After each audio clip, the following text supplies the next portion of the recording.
Bonsoir le roi des Sénéfos. Bonsoir, comment ça va? Ça va.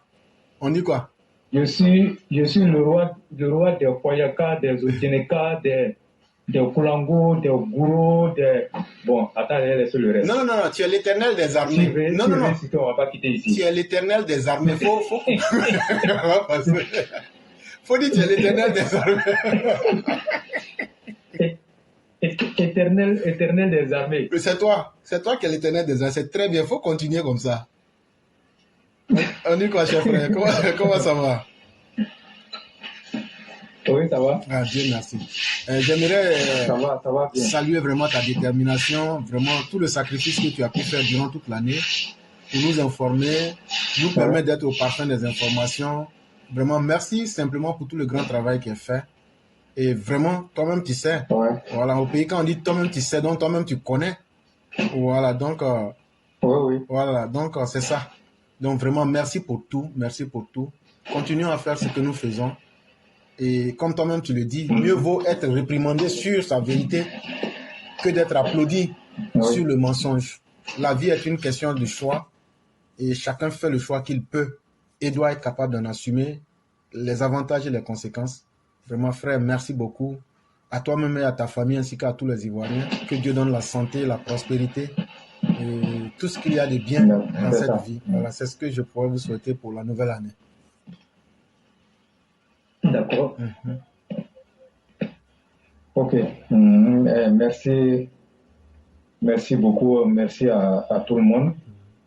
Merci d'être resté connecté jusqu'à cette heure-ci-là. Effectivement. Et je vois qu'il est pratiquement minuit moins 9 minutes ici à Abidjan.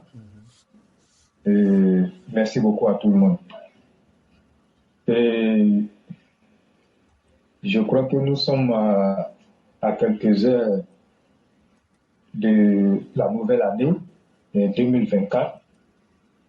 Et naturellement, quand on arrive à ce stade-là, je crois qu'on ne peut que dire merci beaucoup à Dieu et on ne peut que lui dire beaucoup de bonnes choses, de nous avoir accordé sa grâce. Et ceci dit, je sais que le 1er janvier, c'est l'anniversaire de notre très cher président, le président Alassane Ouattara. Et le 1er janvier, il aura encore un an de plus. Mais ce qui est important, c'est que Dieu lui a accordé la santé et ce qui lui a permis aussi de pouvoir conduire le pays sur la voie du développement. 2023 a été une année particulièrement, et je crois, je peux même dire un peu apaisée. Ici en Côte d'Ivoire, contrairement à 2020 jusqu'à 2021, 2022, mais quand on regarde un peu 2023, je crois qu'il y a eu plus de paix et plus de tranquillité que les autres années antérieures. Tout ce que nous sommes en train de dire aujourd'hui, je crois que c'est parce qu'il y a la sécurité, c'est parce qu'il y a la paix. Mais cette paix-là, comment nous avons acquis cette paix? Comment nous avons acquis cette sécurité? Et qui a fait que nous avons acquis cette sécurité? Et je crois que c'est le président Alassane Ouattara. Mais avoir cette sécurité, ça n'a pas été du tout tranquille. Il y a eu beaucoup de choses qui se sont passées, mais la résilience du président nous a permis aujourd'hui de vivre en paix et a permis à la Côte d'Ivoire d'être un pays de paix, un pays d'accueil. Mais quand vous avez un homme de cette envergure comme le président Alassane Ouattara, mais il est important chaque fois de rappeler aux uns et aux autres que la Côte d'Ivoire de feu le président Félix Houphouët-Boigny, qui après sa mort a perdu son rayonnement et vient de retrouver encore son rayonnement grâce au président Dr Alassane Ouattara.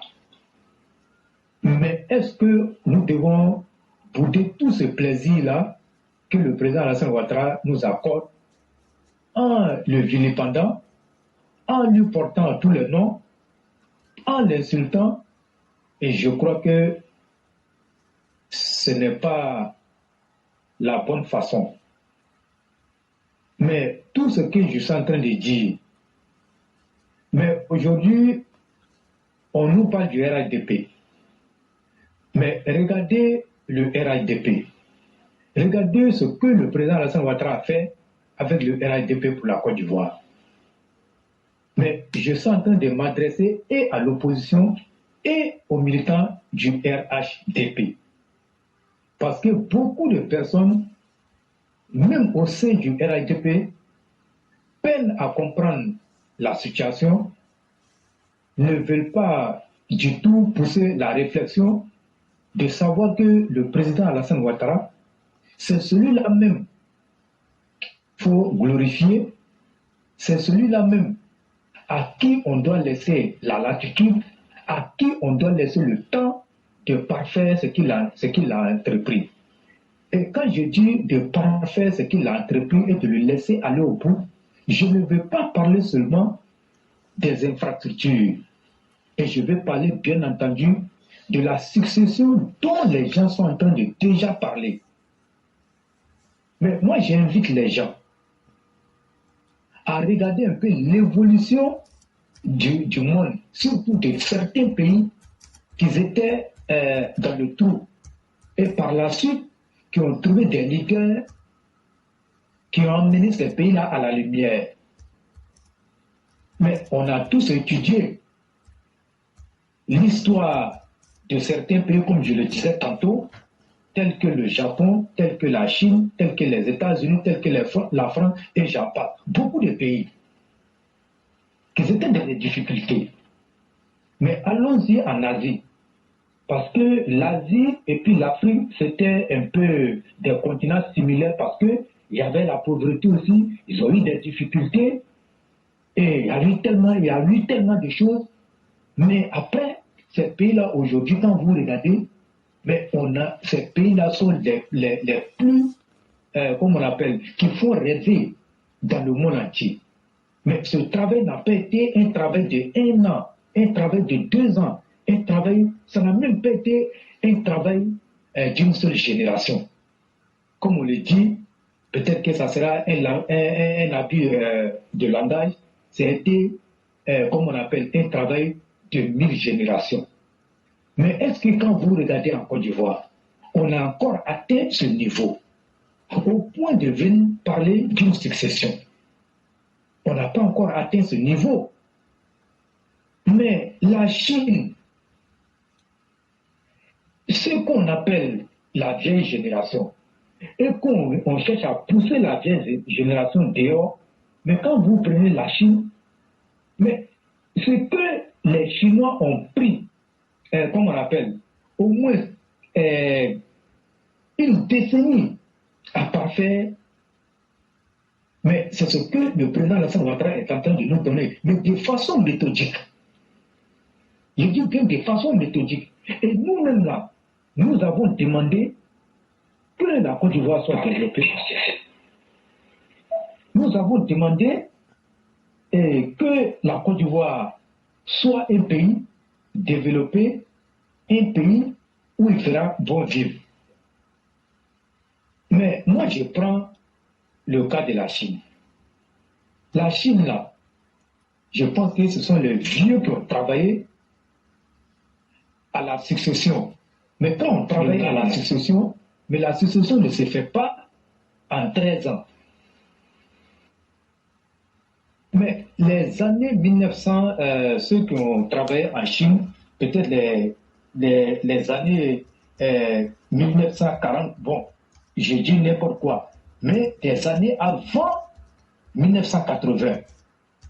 Mais quand ils ont fini ça, mais c'est en 1980 là, la génération 80, comment on appelle, et 80, et 90, et 2000, mais ce sont eux qui ont pris la relève. Mais quand vous comptez de leur époque jusqu'à ce qu'on en arrive à 2000, mais ça n'a pas été un bilan de 13 ans. Mais on dit qu'on veut développer, et puis on veut, comme on appelle, une génération consciente qui va prendre la relève. Mais on n'est même pas encore arrivé quelque part éclairé, et les gens sont en train de pleurer, on dit on est fatigué, on dit on souffre. Mais le développement là, et puis la relève aussi là, mais c'est pas comme ça.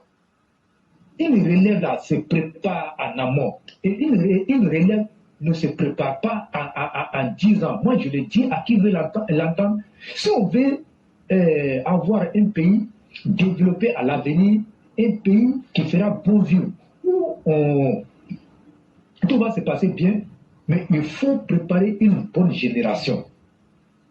Cette génération qu'on aura préparée et qui sera prête à diriger le pays, mais c'est cette génération-là qui va tirer tout le pays. Mais en 13 ans, on demande au président Alassane Ouattara de quitter le pouvoir. Moi, je l'ai dit. Et tous les jours, moi j'en parle. Mais cette question de mandat-là, c'est tout ça là qui est en train de nous mettre dans ce genre de situation.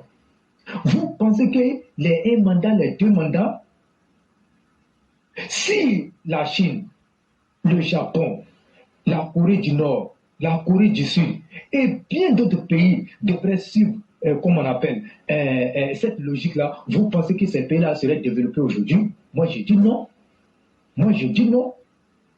Mais c'est parce qu'ils ont compris que, en se précipitant à dire tu as fait 1 mandat, 2 mandats, 3 mandats, il faut partir, que ça allait mettre le pays en retard. Et je l'ai toujours dit aussi, tout ce que nous devons demander ici chez nous en Afrique, et même principalement en Côte d'Ivoire, c'est d'avoir des leaders éclairés à la tête de nos nations. Quand vous avez un leader comme le président Alassane Ouattara, qui est conscient de l'enjeu, qui est conscient qu'il faut travailler, comme on appelle, à assurer le bien-être des populations, et je pense qu'on ne doit même plus parler de mandat, de premier mandat, deuxième mandat. Non, parce que c'est ce qui retarde en fait le développement. Mais aujourd'hui, les gens sont tellement ancrés dans cette histoire. Il y a longtemps, vous êtes en train de bouffer, donc quittez aussi, nous on va bouffer. Mais un pays ne se résume pas sur le mot quitter, nous aussi on va venir s'asseoir pour bouffer. Non, non, non. Quand on vient travailler pour la population. Mais ceux qui ont ces slogans-là, mais est-ce que vous pensez que c'est des gens qui sont prêts à venir travailler pour la population? Ils viennent d'abord se servir. Une fois qu'ils auront fini de se servir, en ce moment, ils vont passer comment on appelle, aux autres. Mais le pays ne doit pas fonctionner comme ça. Et si le pays fonctionne comme ça, et vous pensez qu'on va s'en sortir? Et moi, je dis cette question de limitation des mandats là. Moi, en tout cas, avec le président Alassane Ouattara, ce que nous voyons, il faut véritablement qu'on laisse le temps au président de nous préparer une génération nouvelle, une génération consciente qui va prendre la relève. Mais en 13 ans, on ne peut pas dire au président il faut quitter et puis quelqu'un d'autre va venir prendre. Aujourd'hui, ils sont en train de parler de Tcham. Ils voient un Tcham comme celui qui peut venir renverser le président Alassane Ouattara pour leur permettre de venir s'asseoir et puis venir dilapider les ressources du pays qui ont été, comment on appelle, qui ont été, je peux dire quelque chose, bon, en fait, qui ont été l'œuvre du président Alassane Ouattara. Donc moi, je le dis, il faut qu'à un moment donné, qu'on arrête et qu'on essaie de réfléchir sur comment le pays sera à l'avenir. Mais si on ne se pose pas ce genre de questions, et qu'on doit se cantonner sur la personne du président Alassane Ouattara, bon, il faut partir, mais quand il est venu en politique, mais ce n'est pas vous qui avez dit au président viens en politique. C'est sa volonté qu'il a envoyé en politique. Mais il pouvait refuser. Mais vous ne pouvez pas venir dire de partir. Moi, je suis désolé. Il appartient au président Alassane Ouattara de dire que je suis fatigué et je m'en vais. Mais s'il nous dit qu'il est fatigué, mais il sait à qui il va nous confier. Il sait qui va mettre, comment on appelle, à sa place là pour continuer le développement. Mais il nous des gens qui vont venir le pousser à la sortie. Non, ce n'est pas un médiocre comme Laurent Gbagbo, il n'a pas été un médiocre comme Henri Konan Bédié. Non, il sait, et il sait ce qu'il fait. Aujourd'hui, on parle de la Côte d'Ivoire. Regardez depuis qu'il est arrivé, et surtout en cette période où nous allons organiser la CAN, mais regardez tous les visiteurs qui viennent en Côte d'Ivoire. Mais quand ils viennent en Côte d'Ivoire, ils sont surpris par le niveau de développement de la Côte d'Ivoire. Ils se demandent même comment le monsieur est arrivé à transformer ce pays-là en seulement 13 ans. Et vous voyez ça, et vous dites qu'il a dû au pouvoir, il doit quitter 13 ans, et puis ils vont prendre un Blé Goudé, un Soro Guillaume. Je suis en train de parler de leur génération pour venir mettre tout à terre. Jamais ça va se passer. Et même Tcham qui est venu là, mais c'est quoi aujourd'hui Tcham en Côte d'Ivoire? Pourquoi il a fui? Il allait faire 23 ans. Aujourd'hui, il retourne parce qu'il a eu des amis et que pour lui, en venant se cacher en Côte d'Ivoire, lui pourrait devenir président et puis maintenant ramasser toutes nos ressources là pour aller rembourser ses dettes. Mais c'est mal connaître les Ivoiriens. Hein? Et moi, je le dis, c'est très mal connaître les Ivoiriens. Donc aujourd'hui, il faut qu'on arrive à ce niveau-là. Toute la jeunesse doit réfléchir et doit dire que, certes, je n'aime pas le président Alassane Ouattara, mais j'aime son travail, j'aime ce qu'il fait. Mais quand on réfléchit comme ça, on peut être dans l'opposition et puis critiquer, et puis apporter des critiques constructives. Mais on est dans l'opposition et puis on est rempli de haine. Mais on va où avec? Quand on est rempli de haine là, on va où avec cette haine? Et c'est ce qui fatigue aujourd'hui nos opposants, qui n'ont pas de programme, qui n'ont rien, mais tous les programmes. Alassane Ouattara, faut te lever là-bas, nous on va venir s'asseoir, et puis nous aussi on va manger. Mais si le président Alassane Ouattara devait réfléchir comme cela, mais vous pensez que la Côte d'Ivoire allait être comme ça? Je dis non. Donc, regardez aujourd'hui encore, des gens qui sont en train de lancer des alertes, d'essayer d'intimider les gens qui vont venir à la CAN. Et que dans cette période-là, il y aura du sang versé en Côte d'Ivoire. Mais c'est quand on est incapable et qu'on sait qu'on n'a rien à proposer et qu'on sait qu'on ne peut rien faire, on ne peut rien créer et on ne pourra rien créer de nouveau sur le soleil, qu'on passe par une communication de propagande mensongère pour essayer d'intimider les gens. Mais alors, chers élèves de la classe, moi je vais vous dire honnêtement que toutes ces personnes qui sont en train de s'adonner à ce jeu-là savent que la Côte d'Ivoire est sécurisée jusqu'à la paresse. Moi je vous le dis honnêtement, vous avez vu le ministre de la Défense, Tini Brema Ouattara, fait le tour des différents casernes. Il est allé à Daloa, il est allé un peu partout dans le pays. Mais vous avez vu, quand il fait cette tournée, c'est pour donner l'assurance aux Ivoiriens. Et je vous le dis honnêtement, nos forces de l'ordre sont aguerries et sont prêts à toute attaque extérieure. Ils vont repousser ça jusqu'à dans les derniers retranchements. Donc il faut que les gens se calment. On doit se calmer et puis laisser les autorités sécuritaires faire leur travail. Chacun a son travail. Mais nous, notre travail là, c'est de signaler tout acte qu'on va trouver anormal. Il faut qu'on signale ça à l'autorité sécuritaire. Et c'est ça qui va les amener à prendre encore plus de dispositions pour sécuriser la Côte d'Ivoire, en tout cas les personnes et les biens. Mais si on voit quelque chose qui se passe de louche et qu'on dit, ah ça là, moi c'est pas mon problème, mais quand ça va venir là, mais ça va pas crier. Mais toi tu es là et tu seras comptable aussi, peut-être même que quand ça va venir, c'est sur toi ça va tomber. Mais en ce moment tu vas te rendre compte que ce que j'avais vu là, c'est de là-bas, c'est venu, si je savais. Mais quand tu dis que si tu savais, ça veut dire qu'il n'y a plus de solution, c'est déjà gâté. Et donc, chacun doit jouer son rôle, chacun doit jouer sa partition. Donnons les informations à nos forces de l'ordre et n'écoutons pas les oiseaux de mauvais augure. Des gens qui n'ont rien apporté à la Côte d'Ivoire et des gens qui n'ont pour seule ambition de venir gâter tout. Mais le président, il nous a déjà dit que lui ne va plus accepter que la Côte d'Ivoire retourne dans la main de ceux qui l'ont détruit. Mais quand il dit ça, mais ils se connaissent. Ceux qui ont gâté le pays, ils se connaissent. Donc, à un moment donné, il faut qu'on soit conscient des risques qui sont là. Mais en même temps, quand je le dis, ça ne veut pas dire qu'il y a appelé à la demeure. Je l'ai déjà dit. Mais ça ne nous empêche pas de rester vigilants et de signaler tout acte qu'on va trouver anormal. Et je l'ai dit. Donc il faut que chacun se mette à place.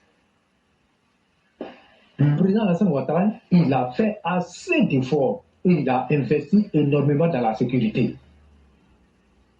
Mais à regarder seulement nos frontières, mais vous avez vu encore où on parle d'attaque. Ça veut dire que c'est un peu comme la communication. Quand tu communiques, comme on appelle, de façon, et je vais dire, tu crées toujours la même chose dans la communication, tu as toujours la même méthode de communication, et qu'à chaque fois tu vois que ça ne marche pas. Mais tu te dois de changer de méthode. Mais c'est ce que le président Alassane Ouattara a compris. Il a changé de méthode, mais aujourd'hui, le Nord, avec toutes ses frontières, sont sécurisées. Mais il faut saluer aussi le courage comment on appelle, des populations qui ne cessent de remonter les informations. Et c'est ça qu'on appelle être un patriote. Mais on dit qu'on est patriote et on cherche à déstabiliser son pays avec la complicité de l'extérieur. Mais ça ne se passe pas comme ça. Et moi, je l'ai dit. Regardez aujourd'hui le problème auquel la Guinée fait face. L'explosion qui a eu lieu en Guinée et qui a causé 18 morts. Mais regardez le sens d'humanisme du président Alassane Ouattara. Mais nous tous on sait, c'est trois pays qui ont fait le coup d'État là et qui disent qu'ils s'en foutent de la démocratie et que chez eux, ce sont les armes qui vont régner. Mais est-ce que le président Alassane Ouattara a dit que c'est parce que ceux-là, ils ont fait un coup d'État, ils veulent régner par les armes? Mais il a aidé la Guinée et il y a un contrat qui a été signé où on va ravitailler la Guinée en carburant. Mais tout ça là, c'est fait pour que le peuple de Guinée ne soit pas dans la souffrance. Mais en même temps, c'est une leçon que le président Alassane Ouattara est en train de donner aux gens. Mais malgré la haine que les gens dégagent pour lui, mais il est prêt à les aider. Mais voilà pourquoi vous voyez, souvent il y a un sorcier qui veut te tuer, et puis il n'arrive pas à te tuer, lui-même il dit que toi tu es sorcier. Mais ce n'est pas parce que toi tu es sorcier, mais c'est parce que toi-même là, tu utilises sa méthode pour le combattre, ça fait qu'il ne peut plus rien te faire. Mais ton cœur est blanc. Quand ton cœur est blanc, mais qu'est-ce qui peut t'arriver? Et c'est le problème du président Alassane Ouattara. Voilà pourquoi vous voyez que les gens même n'arrivent même pas à déstabiliser la Côte d'Ivoire. Ils ne peuvent pas déstabiliser la Côte d'Ivoire. Tant que le président Alassane Ouattara va s'inscrire dans cette logique-là, aider ses ennemis, ils ne pourront rien contre la Côte d'Ivoire. Mais est-ce qu'on n'a pas vu? Mais c'est vrai, on le fait, on peut analyser sous plusieurs angles. on peut dire que ce qu'on a vécu au Mali, qu'on va plus aider les gens, parce qu'on a fini de les aider, ils sont venus prendre nos 49 soldats en otage. On a fini d'aider le Burkina, ils sont venus prendre nos gendarmes en otage. Et ils sont venus même monter des coups pour déstabiliser la Côte d'Ivoire, après avoir fini de les aider. Est-ce qu'on n'a pas fait ça? Mais on pourrait dire que si on fait ça à la Guinée va utiliser la même méthode que ces vauriens. Mais le président Hassan Ouattara dit il ne rate pas. Mais regardez le respect avec lequel le ministre qui est chargé du pétrole de la Guinée parle du président Hassan Ouattara. Il parle, il ne peut même pas, tellement qu'ils sont dépassés par comment on appelle, par l'acte que la Côte d'Ivoire a posé. Ils sont tellement dépassés et il a même dit que le président Mamadou Doumbia est en route pour venir à Abidjan. Il viendra dire ouvertement et officiellement merci au président. Merci, monsieur le président, pour ce qu'il a fait pour le peuple de Guinée. Mais aujourd'hui, je vois des gens qui sont là, tous leurs souhaits, ils sont chez nous ici dans notre pays, mais tous leurs souhaits, c'est que la Côte d'Ivoire prenne. Mais tout ce qui s'est passé, même s'il y a un Guinéen résident en Côte d'Ivoire qui avait la haine comme le président Alassane Ouattara, mais je crois que la logique aurait voulu que ce Guinéen-là révise sa position et de comprendre que, certes, je suis en Côte d'Ivoire, mais j'ai des parents en Guinée, et même si la Côte d'Ivoire brûle, vraiment, je vais me retrouver en Guinée. Ce qui a fait que je suis venu en Côte d'Ivoire, c'est que c'est ma situation sociale de la Guinée qui n'était pas, comme on appelle, religieuse, qui a fait que je me suis retrouvé en Côte d'Ivoire. Mais si je m'étais retrouvé en Côte d'Ivoire, je dois prier pour la paix dans ce pays. Mais quand vous finissez de réfléchir comme ça, mais Dieu même là va comptabiliser ça pour vous. Mais vous êtes dans le pays ici et c'est vous qui cherchez que la Côte d'Ivoire soit déstabilisée. C'est si vous prenez l'argent pour aller nourrir vos familles au Burkina, en Guinée, au Mali, au Niger.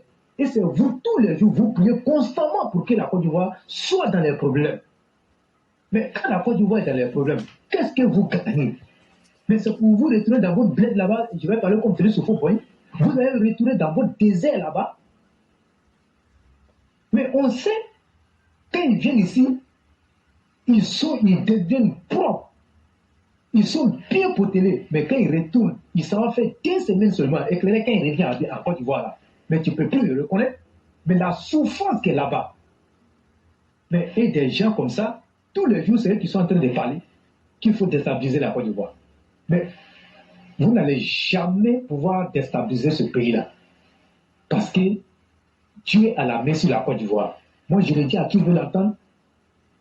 La sécurité de Dieu même là est plus que pour les hommes. La Côte d'Ivoire a une sécurité divine. C'est ce que vous ne savez pas.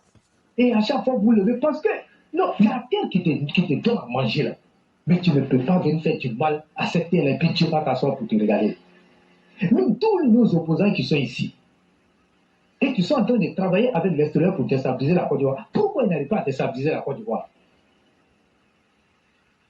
Parce que Dieu n'accepte pas. Et Dieu même connaît leurs intentions. Parce que Dieu sait que s'il donne le pays à ceux-là, la Côte d'Ivoire ne va plus exister. Mais quand je dis la Côte d'Ivoire ne va plus exister, ce n'est pas comme s'ils vont casser tout ici. Non, c'est pas, ils ne vont pas venir raser. Mais quand les gens ne peuvent plus circuler en sécurité, quand les gens ne vont plus avoir de quoi manger, mais on ne va pas dire que la Côte d'Ivoire existe. Quand on dit qu'un pays existe là, c'est qu'il y a des hommes qui sont dans ce pays-là, il y a des populations qui sont là et qui vivent en paix et qui arrivent à travailler correctement. Mais quand on va donner le pays à ces personnes-là, qu'est-ce qu'ils vont venir nous proposer de nouveau? Qu'est-ce qu'ils vont venir proposer que le président Alassane Ouattara n'a pas encore proposé aux Ivoiriens? Et je le dis, dans la Côte d'Ivoire, là, comme on le dit chez nous, là, c'est un autre level, quoi. Les gens n'ont qu'à laisser ça. Mais aujourd'hui, quand vous regardez la Confédération africaine de football, ils sont tombés sous le charme du président Alassane Ouattara. L'organisation de la CAN, depuis les 1908, là, ils n'ont jamais vu une telle organisation. Et même l'Afrique du Sud ne fait pas mieux que nous. L'Afrique du Sud, les gens ont félicité les Sud-Africains et le président, comment on appelle, Patrick Motsepe, qui est Sud-Africain, et lui-même il le dit. À telle enseigne qu'on vient de décerner un prix au président Alassane Ouattara le meilleur bâtisseur du football africain, pour son apport dans le développement du football. Et quand on parle du sport, surtout le football en général, mais on ne peut pas pratiquer le sport sans les infrastructures de qualité. Et c'est ce que la Côte d'Ivoire a réalisé sous le président Alassane Ouattara.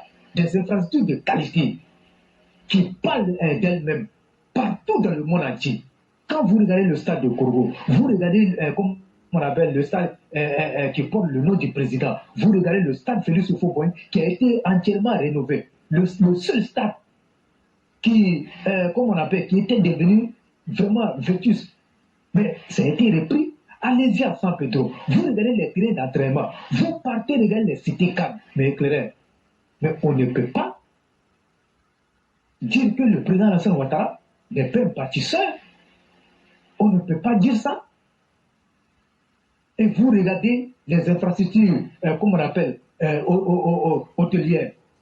Regardez comment tout a été bien fait. Mais ça veut dire que le président, c'est un homme de vision. C'est un homme de vision. Voilà pourquoi je vous ai dit, à la tête de nos pays, cherchons à avoir des hommes de vision avec des idées claires. Une fois qu'on aura ces hommes-là, vous allez voir qu'on va parler un peu d'un mandat, de 2 mandats. Parce que c'est ce qui a développé les autres pays. Hein. Ils n'ont même pas parlé de mandat. Parce que s'ils devaient parler et se cantonner sur les mandats, mais ils ne seraient pas développés. Ils ne seraient pas développés. Et les mêmes qui sont développés, ce sont les mêmes qui viennent nous imposer. Tellement qu'ils ne veulent même pas qu'on s'en sorte. Parce que notre situation de précarité, mais profite à leurs petits-enfants, profite, comme on appelle, à leur génération à venir. Mais comme nous ne comprenons pas, nous sommes vraiment des personnes qui ne réfléchissent pas. Et nous aussi, on se lève et on dit oui, il a trop duré au pouvoir, il n'a qu'à partir. Je peux comprendre dans un autre sens. Si le président, il est là, depuis 5 ans, on dit bon, il y a 5 autoroutes, comme on appelle, à construire dans le pays. Mais il est arrivé, il a fait son premier mandat, il n'a même pas fait 1 kilomètre de bitume. Mais il ne se soucie même pas du bien-être de la population. Mais lui là, on va le dégager. On va le dégager. Mais quand il vient, et puis il y a un programme de 5 autoroutes, il vient, il réalise 2 sur les 5. Les autres années qui arrivent là, il réalise encore 2 sur les 5. Ça fait déjà 4. On peut dire, voilà quelqu'un qui est venu pour travailler. Et lui là, il faut lui laisser le temps de parfaire ce qu'il est en train de faire. Mais quand tu es un président comme Laurent Gbagbo, tu ne mérites même pas, il faut qu'on te chasse. Quand tu es un président comme Henri Konan Bédié, il faut qu'on te chasse. Oui, on va leur dire ça clairement. Et donc, vous vous imaginez un instant, je vais aller au Cameroun. Regardez le Cameroun. Mais les Camerounais même le disent, bien vrai qu'ils n'aiment pas la Côte d'Ivoire, mais quand ils s'asseyent dans les salons là-bas, ils le disent. Le président Alassane Ouattara a réalisé ce que Paul Biya n'a pas pu faire en 45 ans. Mais vous voyez que c'est une fierté pour nous.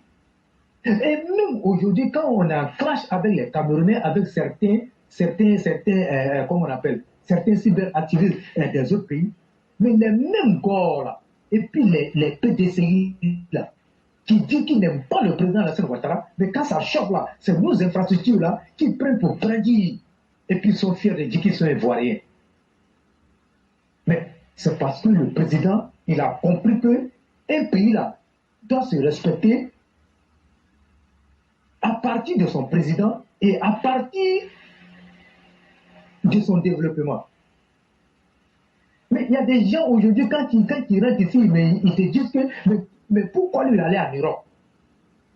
Parce qu'il y a des opportunités ici. Et il a travaillé à créer toutes ces opportunités pour que les Ivoiriens ne sortent plus pour aller souffrir dans les autres pays. Mais aujourd'hui, c'est comme éclaireur. Moi, j'ai l'habitude de le dire.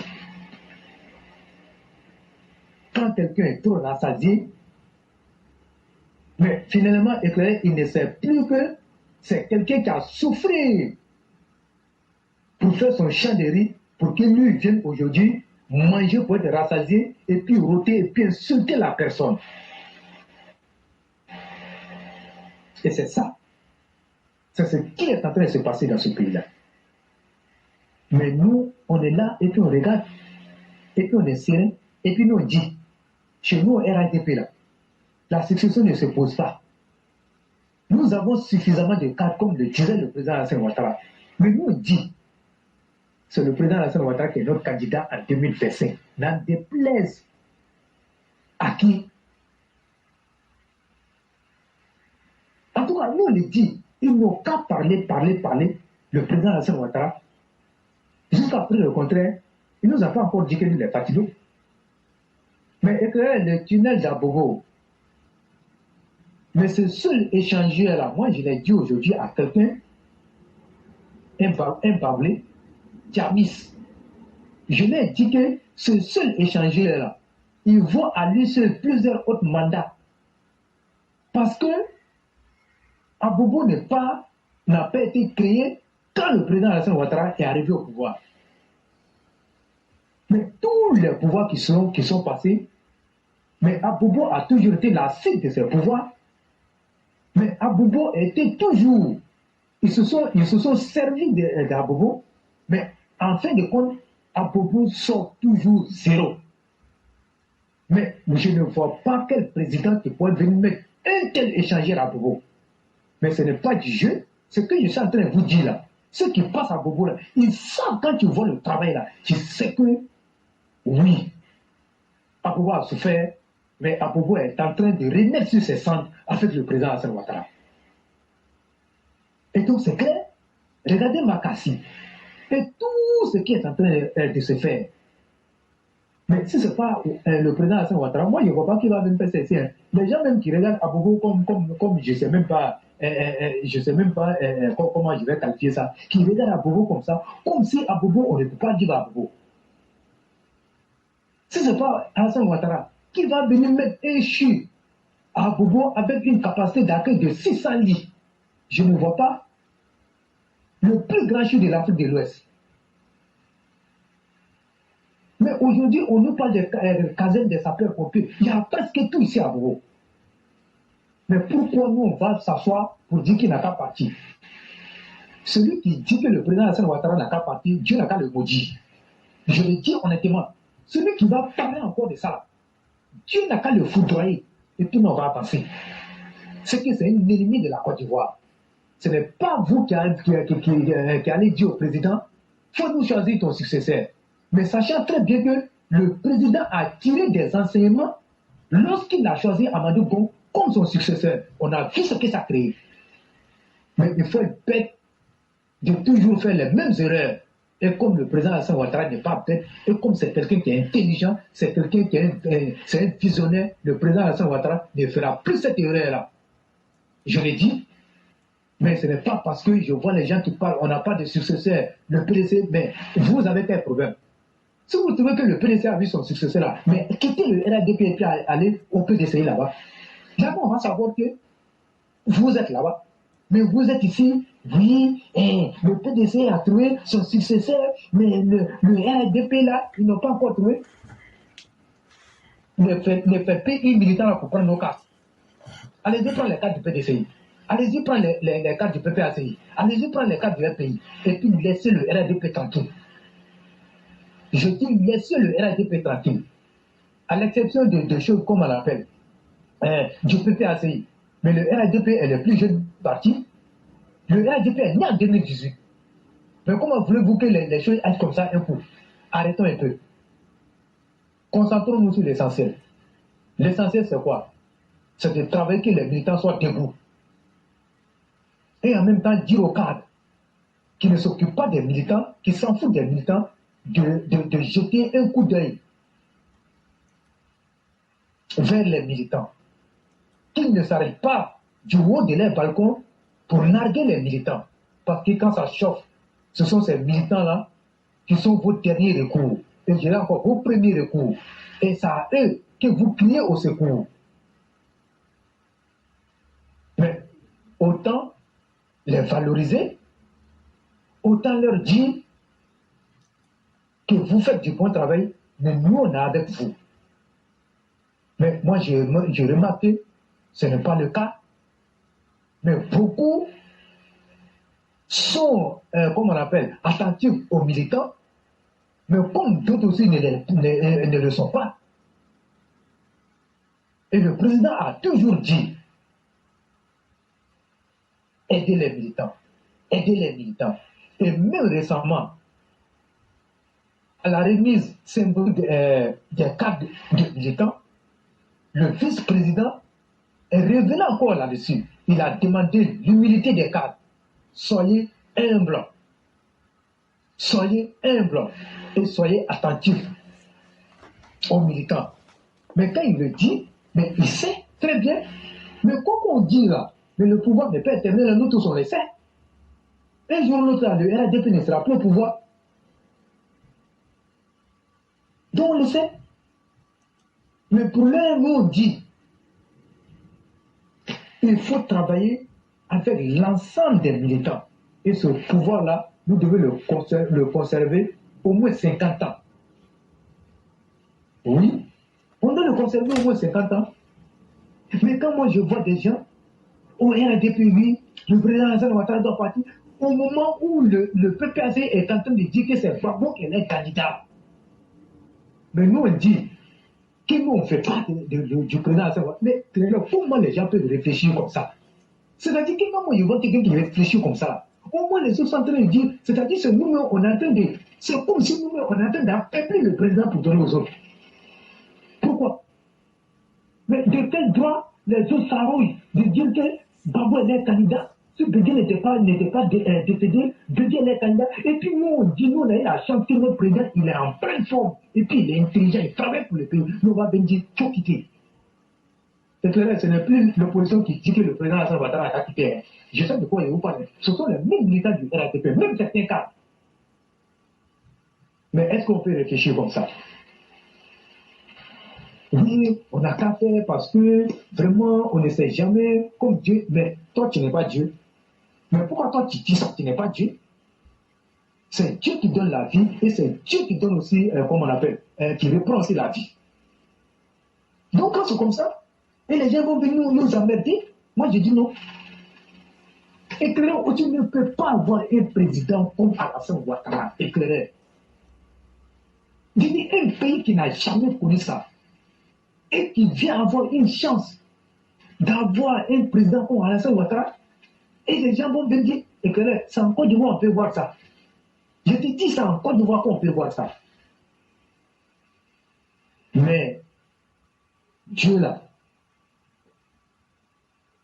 moi je reprends les mots de Aoussou Jaro. Devant ses parents baoulés, on va chercher le président Alassane Ouattara en plein 13h avec torche. Mais à ce moment, il ne sera plus là. Et c'est là qu'on va comprendre. Et le président, il est, jusqu'à preuve de contraire, il est incompris dans sa politique. Je dis bien, il est incompris dans sa politique. Mais quand il ne sera plus là, et qu'on va avoir un médiocre à la tête de ce pays-là, c'est en ce moment les gens vont s'asseoir pour dire, oh bon Dieu, qu'avons-nous mérité? Qu'avons-nous fait pour mériter?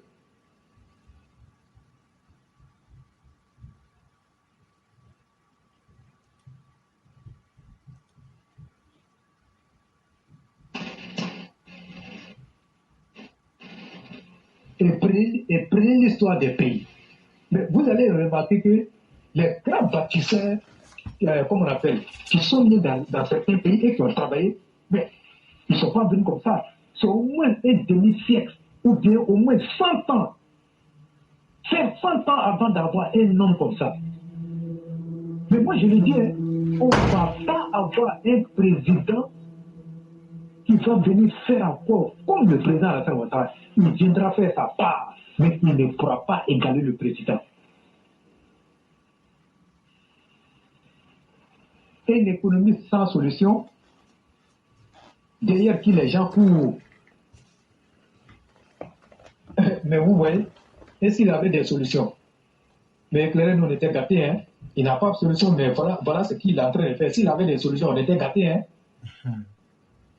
Mais les gens sont dans leurs sentiments, et quand ils sont rassasiés, ou bien quand je vais reprendre le mot de cette personne-là, et même quand sa femme lui refuse, il dit que c'est le président Hassan Ouattara.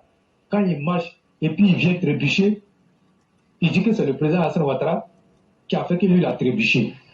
Donc aujourd'hui, le président Hassan Ouattara, il est devenu la mort et la vie en même temps. Mais est-ce qu'il calcule ça? Il ne calcule pas ça. Tout ce qui l'intéresse, c'est de travailler parce qu'il sait un jour, tôt ou tard, là, les gens vont parler de lui. Les gens vont parler de lui. De toute façon, que nous, on continue de parler de Félix Houphouët-Boigny là. Pour ce qu'il a fait pour le pays là. Et c'est comme ça, on va toujours parler du président Alassane Ouattara. Quand on parle de Bagoura, on parle de monuments.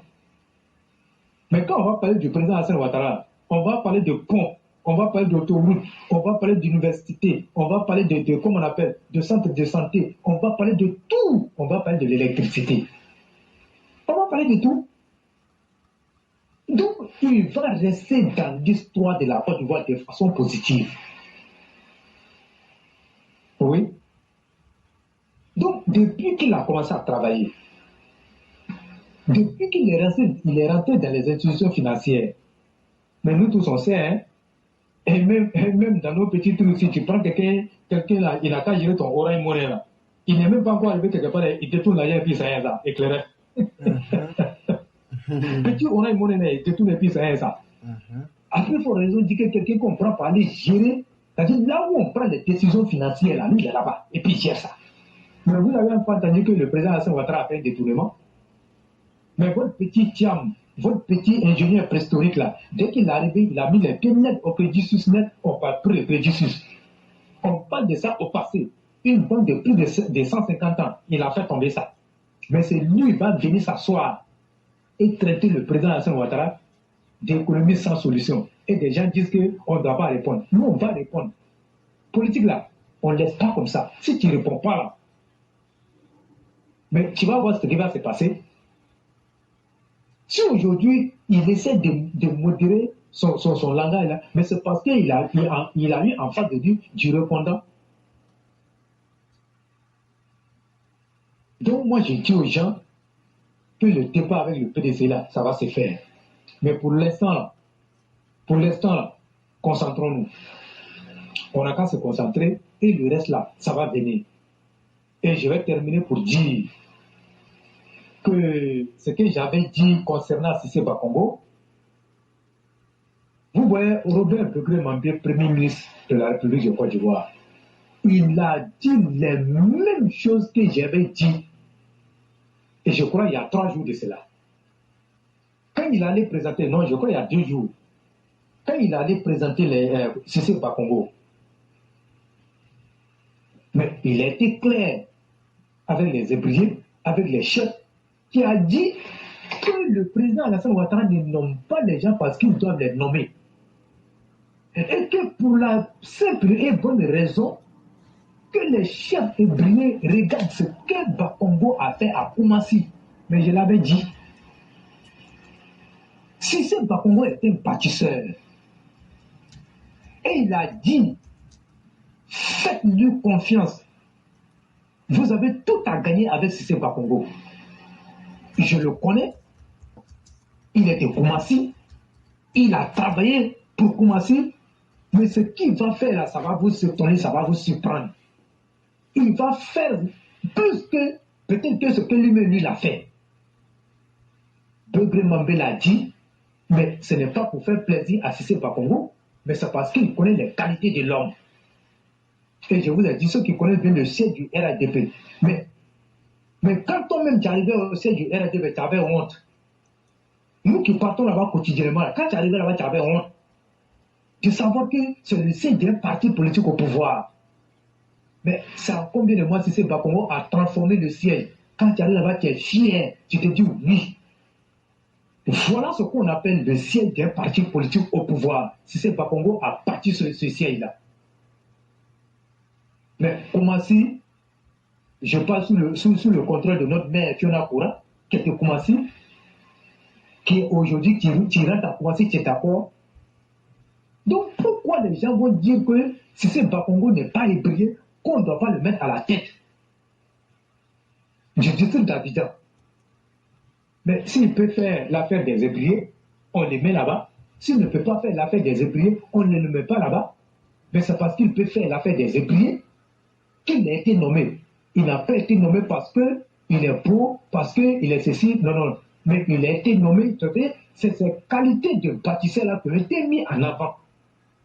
Oui, parce que le président Alassane Ouattara a toujours dit, il n'est inconcevable que lui, le président Alassane Ouattara, soit un grand bâtisseur et que lui, ces disciples-là ne doivent pas l'être. Mais quand il le fait, il forme les gens. Aujourd'hui, ça se voit. Mais si c'est Bakongo qui devient maintenant le patron des maires du district d'Abidjan, mais vous pensez qu'il va s'amuser, il ne va pas s'amuser, et les autres maires là seront tenus de travailler. Parce qu'ils vont travailler et ils vont lui rendre compte. Merci beaucoup au Premier ministre Begré Mambé. Vraiment, qui est venu me réconforter dans ma position. Et voilà pourquoi j'ai dit, il faut qu'on ait cette intelligence-là de pouvoir analyser les faits et de pouvoir voir, comme on appelle, la direction du vent. Et quand on nomme quelqu'un, on ne doit pas bien s'asseoir pour dire pourquoi ils ont nommé telle ou telle personne parce qu'il n'est pas de telle ou telle région. Mais si on veut circonscrire tout ce qu'on a comme nomination à ça, mais on est en train de gâter la Côte d'Ivoire. Et je vois les gens sortir une liste là-bas. Oui, voici la liste des DG, ils sont tous du Nord. Mais c'est une honte pour vous. Mais comment vous avez fait pour faire sortir cette liste-là? Et ceux qui ne sont pas du Nord, qui ont été nommés, pourquoi vous ne faites pas sortir cette liste-là? Ça veut dire que les gens sont dans une position de dénigrer le président Alassane Ouattara, de faire passer le président Alassane Ouattara comme quelqu'un qui n'aime pas comment on appelle, les autres ethnies, à part le nordiste. Mais quand on regarde bien, ce pouvoir-là, nous avons 31 régions. Tous les jours, je l'ai dit. Mais c'est quelle région qui n'a pas de ministre? C'est quelle région qui n'a pas de DG? Mais quand des gens sont incapables de proposer un vrai plan pour le développement du pays, de proposer un programme bien chiffré pour les Ivoiriens, alors ils vont sur la fibre ethnique. Ils veulent nous entraîner sur le débat de l'ethnie. Lequel débat même qui a déjà fait du mal à la Côte d'Ivoire, d'où je vais parler de l'ivoirité. Et c'est comme ça, ils pensent que c'est la politique de 1960 que le président Alassane Ouattara est en train comment on appelle, d'appliquer. Et non, cette politique est révolue. Tu es incompétent, tu ne seras pas nommé. Tu es compétent, tu seras nommé. On s'en fout de ton ethnie. La Côte d'Ivoire, c'est plus de 60 ethnies. Et la Côte d'Ivoire, c'est un territoire de plus de 322 462 km². Il faut dire ça aux gens. Et les esprits faibles qui se laissent manipuler par cette liste-là, et moi je dis, vous ne méritez pas d'être des partisans du président Alassane Ouattara. Et même ceux du LADP même qui sont du nom même de Tchit. Quand il dit, ah, quand il regarde ça, il dit, ah, mais vraiment, mais c'est une manipulation. Cette manipulation, mais nous on peut citer plein comme ça qui ne sont même pas du Nord. Et on ne va jamais finir de les citer. Les gens sont en train de nous pousser à aller quelque part. Il faut que les gens soient vigilants. Parce que ça fait partie de leur plan de déstabilisation. Monter les gens contre le président Alassane Ouattara alors qu'il n'en est rien. Éclairé. Regardez la fonction publique de Côte d'Ivoire. On est ici, on a tous vu les gouvernements qui sont passés. Quand on met quelqu'un, mais regardez, mais le président Alassane Ouattara, il pourrait dire qu'il ne donne pas la fonction publique, il va donner son, comment on appelle, au nordiste. Mais est-ce qu'il a regardé ça? Il sait que la Côte d'Ivoire, là, c'est tous les Ivoiriens, on s'en fout de l'ethnie. Il donne à quelqu'un qui peut faire son travail. Mais est-ce que Anne n'est pas en train de faire du bon boulot à la tête du ministère? Je t'ai il est félicité. Mais il y a beaucoup de ministères, il y a beaucoup comment on appelle, de directions comme ça. Que les gens nous arrêtent ça. Et moi, je dis, c'est ceux qui les écoutent là, ce sont ces personnes-là qui leur donnent le courage. Quand je parle là, je reviens toujours me référer aux militants du RHDP. Parce que ce sont eux qui sont devenus aujourd'hui les plus grands délibérés de ce pouvoir-là. C'est clair, c'est la question. Non, cher frère, vous avez déjà tout dit. Hein? Et ce qui est encore plus lamentable dans l'histoire, c'est que c'est ce qu'on avait toujours dit. Il faut former et informer les militants. Ce qui arrive là, ce sont les conséquences de la non-formation politique des militants et de la mésinformation des militants. Voyez-vous, quand tu as une petite formation politique là, tu sais qu'il y a des choses qu'il ne faut pas dire. Pas parce que tu ne peux pas les dire, mais parce que l'intérêt de ton parti, l'intérêt de l'État t'engage, quand tu es au pouvoir, à essayer de corriger la situation au lieu de te mettre sur la place publique. Mais quand en plus de ne pas avoir de formation et donc pas de stratégie dans le fonctionnement de tous les jours, vous n'êtes pas informé, ça devient encore plus grave. Et c'est ça le problème chez les gens du RHDP qui ne font pas d'efforts, qui pensent qu'être en politique, c'est être là en train de regarder la situation et puis de donner son avis. Non, c'est un peu plus complexe que ça. Parce que ce que vous voyez, il faut chercher à comprendre les tenants et les aboutissants. Sinon, le monde serait trop facile et tout le monde pourrait s'adonner à la politique. C'est un peu plus complexe que ce que vous voyez là. Ce n'est pas de la magie, mais en même temps, ça demande un peu d'intelligence. Vous pensez que ce sont les plus bêtes parmi nous qui sont les dirigeants? Ceux qui sont les dirigeants là, ils ont chacun une stratégie bien particulière qui leur permet de prendre le pouvoir. Ce ne sont pas les idiots parmi les hommes qui prennent le pouvoir. Et donc, quand tu as compris ça, tu comprends donc que la gestion des hommes là, ça ne se fait pas parce que ce que j'ai vu là, je donne mon avis pour passer. La liste qui est sortie là, avant de réagir là, il faut la prendre et aller la confronter avec la liste originale. Mais au-delà même d'une comparaison simple, qu'est-ce qui fait que, est-ce que ceux mêmes qui critiquent là, eux, ils sont prêts à travailler avec leurs ennemis? Toi qui m'écoutes, tu peux travailler avec ton ennemi? Quand tu vas répondre à cette question-là, ça va te rendre moins bête. 2, la liste qui est sortie là. Pourquoi les gens ne mettent pas la liste globale? Ils prennent ce qui les arrange. Mais toi, tu ne prends pas le temps de leur demander de te donner la liste globale. Ça veut dire que tu deviens l'objet d'une manipulation pour favoriser. C'est comme si tu es un joueur sur un terrain et puis tu te vas marquer contre ton camp et puis tu es fier, tu veux que les gens t'applaudissent. Et donc, il faudrait que le militant du RHDP mette un peu d'intelligence dans sa manière de faire les choses. C'est vraiment important. Et c'est ce que j'allais ajouter. Parce que vraiment, il y a souvent certaines situations, quand tu les vois avec nos militants, toi-même, ça te fait rire, mais ça te fait pitié à la fin. Parce que les gens évoluent sans stratégie. Et ils pensent, bon, je ne sais pas si c'est le buzz ou bien si c'est peut-être se donner une certaine importance. Mais c'est l'attitude la plus bête. Et on les regarde là-dedans. Et puis bon, c'est pourquoi il faut vraiment s'éduquer intellectuellement, et politiquement, et même, je dirais même, s'informer correctement aussi. On espère bien qu'il pourrait changer, mais ce n'est pas évident parce que changer n'est pas toujours la chose la plus facile. Donc, le roi, vous pourriez faire votre conclusion. Comme il y a le B52 qui s'annonce aussi, on va lui donner la parole et puis on va pouvoir fermer le direct. Ok. Donc, merci. Comme tu le dis, un militant qui n'est pas formé lui-même constitue d'abord un danger pour lui-même et pour son parti politique. Et vraiment, il faut que les gens ne se laissent pas prendre dans ce genre de situation. Il faut que quand il y a une situation comme ça, tu prends et puis tu analyses.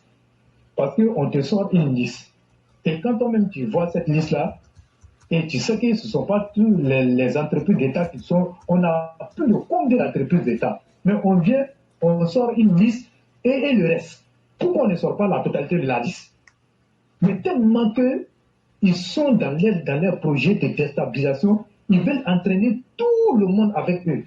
Mais notamment ceux qui ne réfléchissent pas. Mais moi, je ne peux jamais tomber dans ce genre de choses-là. Jamais. Moi, quand j'ai vu la liste là, à un moment, j'ai commencé à rire. Celle-là, j'ai montré et puis il y a quelqu'un, tu vois. C'est comme ça, ils sont arrivés, ça, c'est une autre étape qu'ils ont pris parce que à cette étape-là, ils changent. Quand ça ne va pas, quand ils essaient là, c'est aussi ça la communication.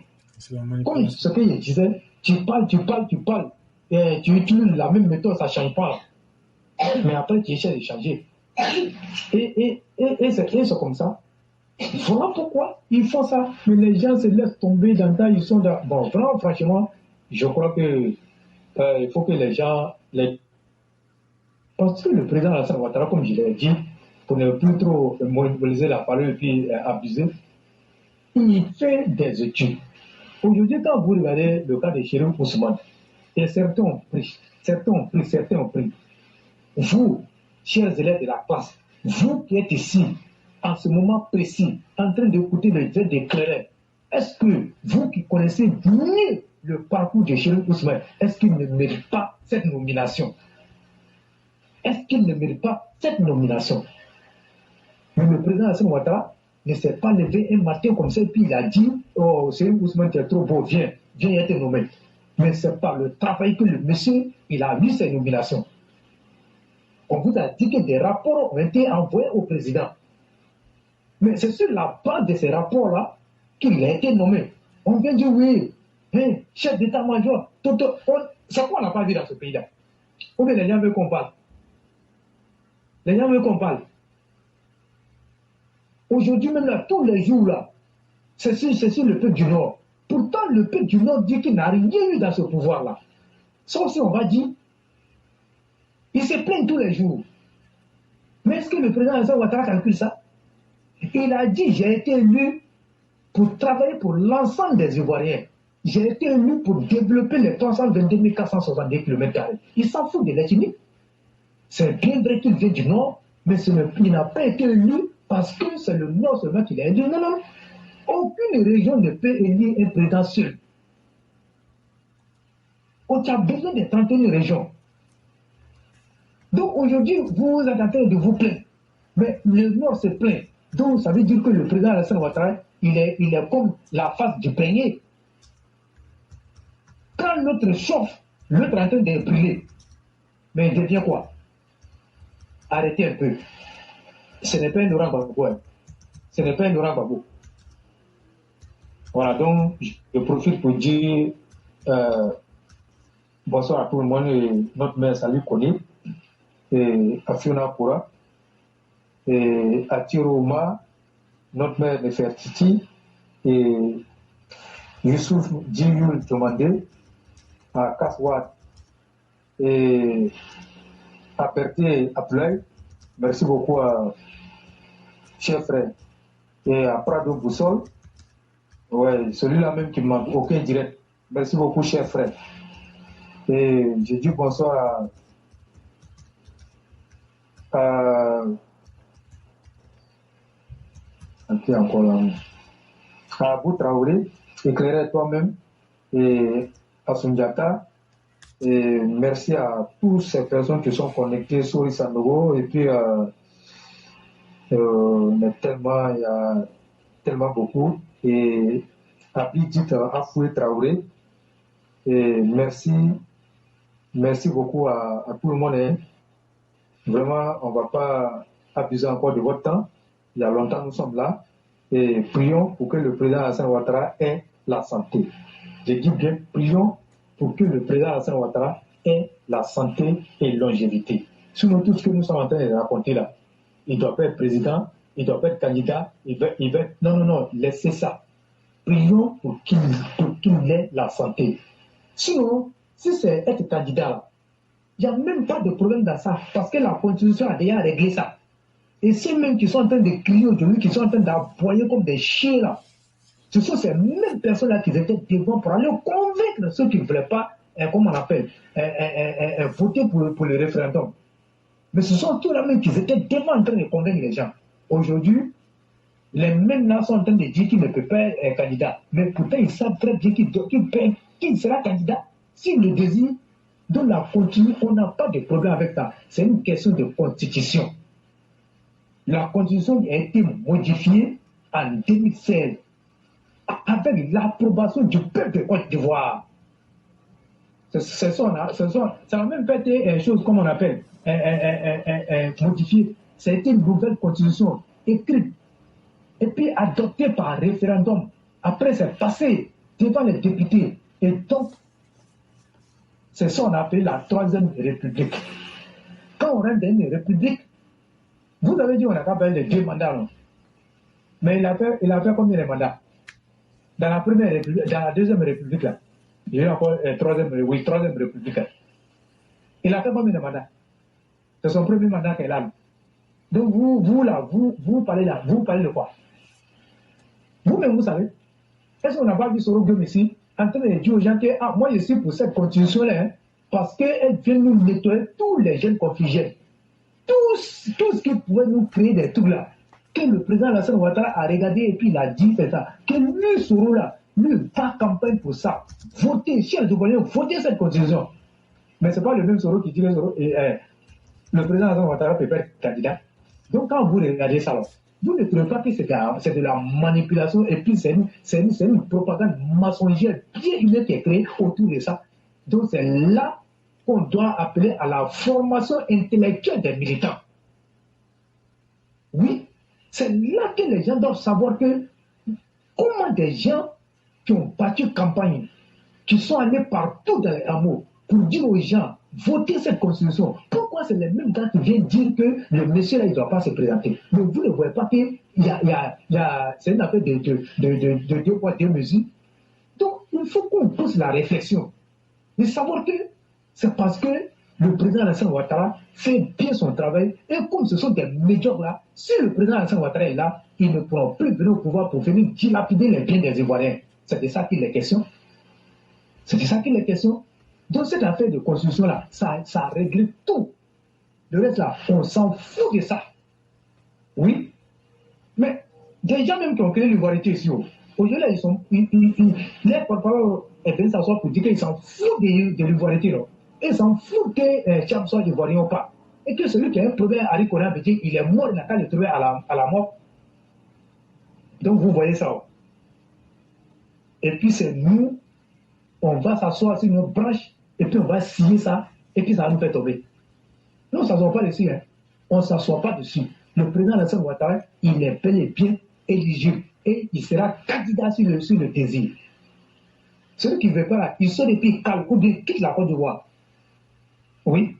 Celui qui ne veut pas, il quitte la Côte d'Ivoire. C'est que les gens t'en pas là, tu reçois les dents. Tu reçois les dents. Si vous vous souvenez très bien, quand les gens étaient en train de battre, comme on appelle, campagne pour voter, le Mamadou Koulibaly, est-ce que vous n'avez pas vu la vidéo? Il a dit qu'il n'est pas pour cette constitution parce que cette constitution va permettre au président Alassane Ouattara de faire, comment on appelle, de se représenter. Il a dit ça clairement. Mais ce président Mamadou Koulibaly savait très bien que si on rentre dans une nouvelle république, les compteurs sont remis à 0. Il savait.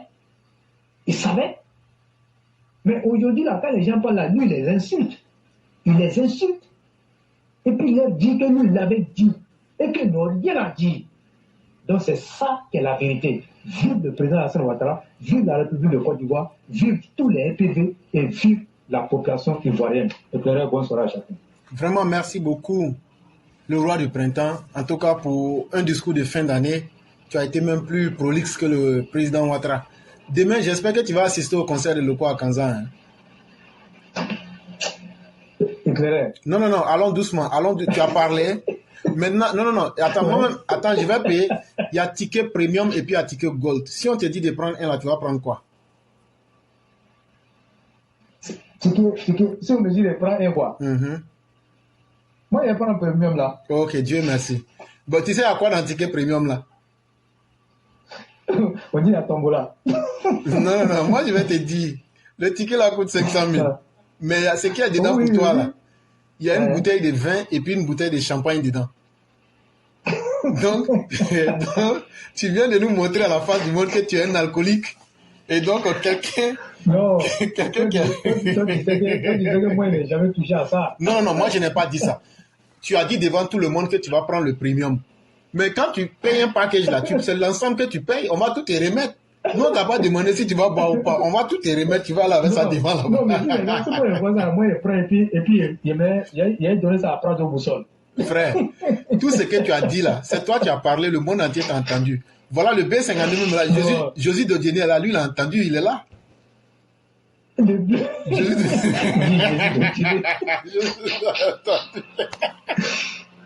dis, j'ai un combat entre le B52 et moi, il a été désavoué, il a pris plomb en fin d'année. Donc on l'a mis au garage. Donc il est venu là, tu vois, ça pouvait pas là, mais donc il faut te mettre sur mes vies, il faut attendre d'abord.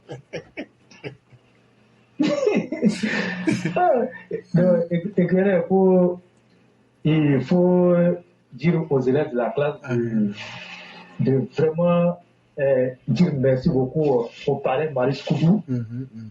Vraiment, c'est bon, vraiment, c'est un bon soldat de Prado, un soldat infatigable.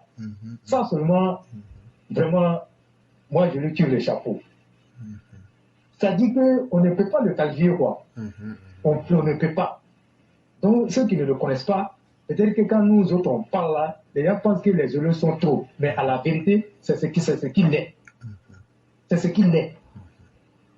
Donc, quand tu as des personnes comme lui qui sont vraiment dévouées pour la cause du président Hassan Ouattara, mais tu ne peux que dormir, quoi. Ça seulement, tu ne peux que dormir. Et vraiment, que Dieu donne la force de pouvoir mener à bien la mission qui lui a été confiée au Kokan là-bas.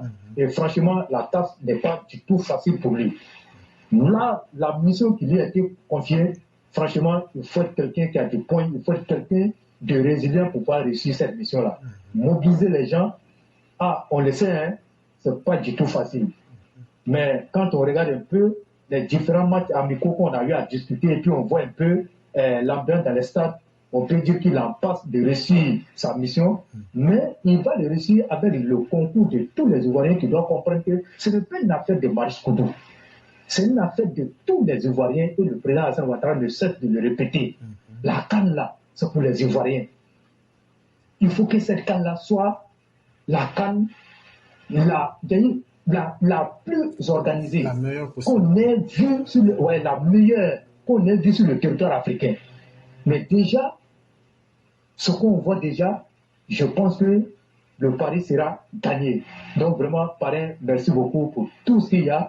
Mais on va se donner le coude pour que la mission puisse aboutir.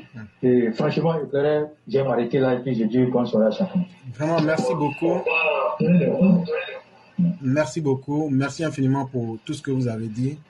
Et comme on le dit, hein, à toute bonne action, Dieu seul sait comment payer chacun. Et nous disons merci aux parrains et pour tout ce qu'il fait pour la Côte d'Ivoire. Et vraiment, merci à vous-même, le roi du printemps.